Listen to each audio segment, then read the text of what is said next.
enfants. Bonjour. Bonjour Framboise. Bonjour Arthur, comment vas-tu? Je vais très bien. Tu sais qu'aujourd'hui nous allons continuer l'histoire du peuple hébreu en Égypte. Ah, j'ai hâte de connaître la suite. Vous vous souvenez de Pharaon quand il s'est entêté à retenir le peuple d'Israël esclave en Égypte? Et malgré toutes les plaies que Dieu a envoyées sur le pays, Pharaon ne veut pas obéir et les laisser partir. Alors Dieu a envoyé son serviteur Moïse pour annoncer à Pharaon une nouvelle plaie.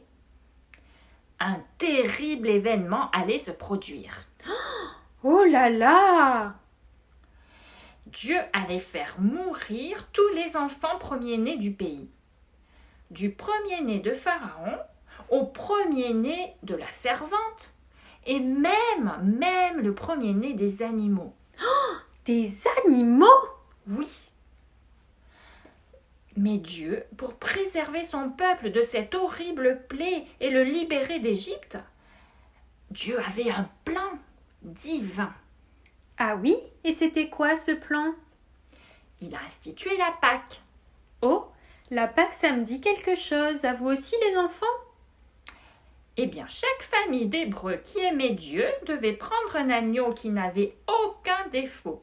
Un agneau parfait. Et qu'est-ce qu'ils devaient faire? Il devait préparer l'agneau pour le manger. Et surtout, on devait mettre son sang sur les poteaux et sur le linteau de la porte de la maison. Je ne sais pas ce que ça veut dire, linteau, Arthur. Eh bien, le linteau, c'est le dessus de la porte. Ah, d'accord, merci. Et après ça, ils devaient faire quoi?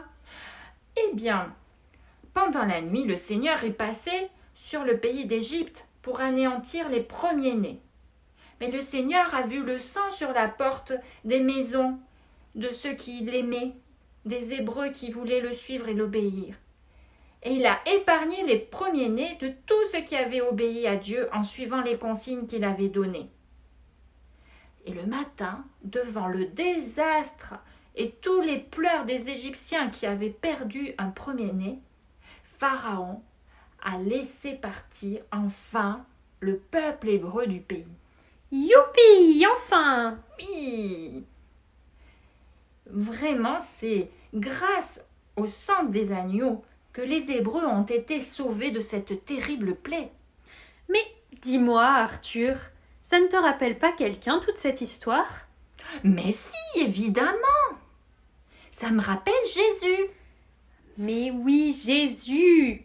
Oui, Jésus était sans défaut, sans tache, sans péché. Il a été cloué à la croix injustement. Son sang a coulé. Et grâce à son sang, nos péchés sont pardonnés et nous sommes sauvés. Alors, ça veut dire que Jésus ressemble à l'agneau de la Pâque des Hébreux. Oh, mais c'est formidable! Oh oui, Dieu nous aime énormément pour avoir donné son Fils comme un agneau pour nous sauver.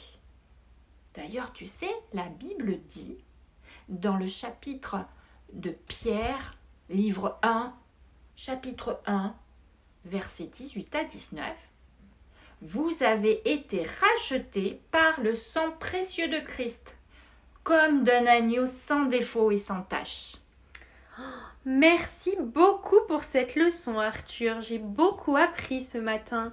J'espère que vous aussi, les enfants, et que vous avez aimé l'histoire tout autant que moi. À bientôt!